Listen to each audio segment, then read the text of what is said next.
નમસ્કાર અમારા દિલથી વાલા પેન્શનર મિત્રો, નિવૃત્ત કર્મચારી મિત્રો, ભાઈઓ તથા બહેનો, સ્વાગત છે આપ સૌનું આપણી આ યુટ્યુબ ચેનલ ભાવેશ મકવાણા ન્યૂઝમાં। તો પેન્શનર મિત્રો, આજ સાંજના પેન્શન સમાચારમાં આપણે વાત કરવાના છીએ નિવૃત્ત થયેલા પેન્શનરો સંબંધિત આજ તારીખ 19/6/2026ને શુક્રવારે સાંજે 7:55 આવી છે એક લેટેસ્ટ માહિતી। તો પેન્શનર મિત્રો, શું છે આ લેટેસ્ટ માહિતી તે જાણવા માટે આજના વિડીયોમાં તમે અંત સુધી બન્યા રહેજો અને બધી જ વિગતવાર માહિતી તમે સમજી લેજો।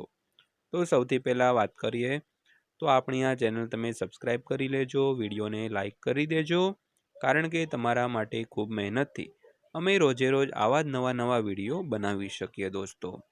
તો સૌથી પહેલાં વાત કરીએ તો જો તમે નિવૃત્ત પેન્શનર છો અથવા તો તમારા પરિવારના કોઈ સભ્ય પેન્શન મેળવે છે તો આજનો આ વિડીયો તમારા માટે ખૂબ જ મહત્વપૂર્ણ છે। તો આજ તારીખ 19 જૂન 2026 સાંજે 7:55 પેન્શનરોને લગતી કેટલીક મહત્વપૂર્ણ માહિતી અને ચર્ચાઓ સામે આવી રહી છે।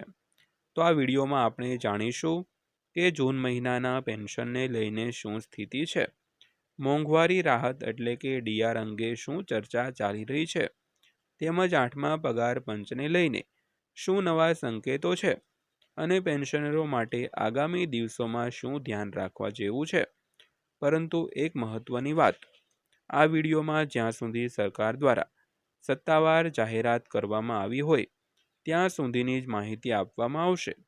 તો જો કોઈ બાબત માત્ર ચર્ચા કે રજૂઆતના સ્તરે હોય તો તે બાબત પણ સ્પષ્ટ રીતે જણાવીશું। તો ચાલો સમય બગાડ્યા વગર શરૂ કરીએ દોસ્તો। તો સૌથી પહેલા ભાગની વાત કરીએ તો જૂન મહિનાના પેન્શન અંગેની અપડેટ વિશે। તો સૌથી પહેલા વાત કરીએ તો જૂન મહિનાના પેન્શનની। તો ઘણા પેન્શનરો સોશિયલ મીડિયા પર પૂછપરછ કરી રહ્યા છે કે પેન્શન ક્યારે જમા થશે, કોઈ વધારો મળશે કે નહીં અને બેંકમાં કોઈ નવી પ્રક્રિયા છે કે નહીં। તો જો તમારું પેન્શન હજુ સુધી જમા ન થયું હોય તો ગભરાશો નહીં। ઘણી વખત ટ્રેઝરી, બેંક અથવા તો રજાના દિવસોને કારણે ક્રેડિટ થવામાં થોડો સમય છે તે લાગી શકે છે। ત્યારબાદ બીજા મુદ્દાની વાત કરીએ તો મોંઘવારી રાહત અંગેની ચર્ચા વિશે। તો મિત્રો, મોંઘવારી રાહત વધતી હોવાથી પેન્શનરો લાંબા સમયથી ડીઆરમાં વધારાની અપેક્ષા રાખી રહ્યા છે। તો વિવિધ પેન્શનર સંગઠનો દ્વારા સરકાર સમક્ષ રજૂઆત કરવામાં આવી રહી છે કે પેન્શનરોને મોંઘવારીના ભારમાંથી રાહત આપવા યોગ્ય નિર્ણય લેવામાં આવે। તો જો સરકાર આ અંગે કોઈ સત્તાવાર જાહેરાત કરશે તો તેનો લાભ નિયમો અનુસાર પાત્ર પેન્શનરોને પણ મળશે દોસ્તો। ત્યારબાદ ત્રીજા ભાગની વાત કરીએ તો 8મા પગાર પંચ અંગેની અપેક્ષાઓ વિશે। તો હવે વાત કરીએ 8મા પગાર પંચની। દેશભરના લાખો કર્મચારીઓ અને પેન્શનરોની નજર 8મા પગાર પંચના અમલીકરણ પર છે। તો જો ભવિષ્યમાં સરકાર તેની ભલામણો સ્વીકારશે અને પેન્શનરો માટે કોઈ નવા નિયમો જાહેર કરશે તો તેના આધારે પેન્શનમાં ફેરફાર થઈ શકે છે।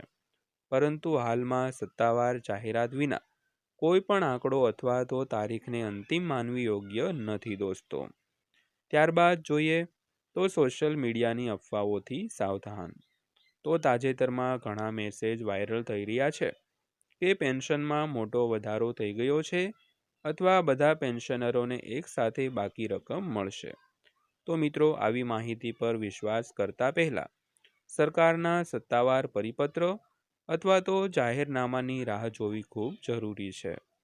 ત્યારબાદ 5મા ભાગની વાત કરીએ તો પેન્શનરો માટે જરૂરી કામ વિશે। તો દરેક પેન્શનરે નીચેની બાબતોનું ખાસ ધ્યાન રાખવું જોઈએ।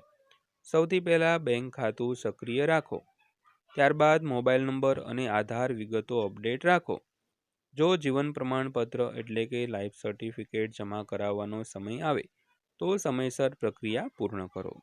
ત્યારબાદ કોઈ અજાણ્યા ફોન અથવા તો મેસેજને આધારે બેંકની માહિતી શેર ના કરો। ત્યારબાદ છઠ્ઠા ભાગની વાત કરીએ તો આગામી દિવસોમાં શું અપેક્ષા રાખી શકાય। તો જો સરકાર તરફથી કોઈ નવો જીઆર, પરિપત્ર અથવા તો સત્તાવાર નિર્ણય જાહેર થશે તો તેની સંપૂર્ણ માહિતી તમને સૌથી પહેલાં અમારી ચેનલ પર મળશે. તો અમારી કોશિશ રહેશે કે દરેક સમાચારની સરળ ભાષા અને સત્તાવાર આધાર સાથે તમારી સાથે પહોંચાડીશું.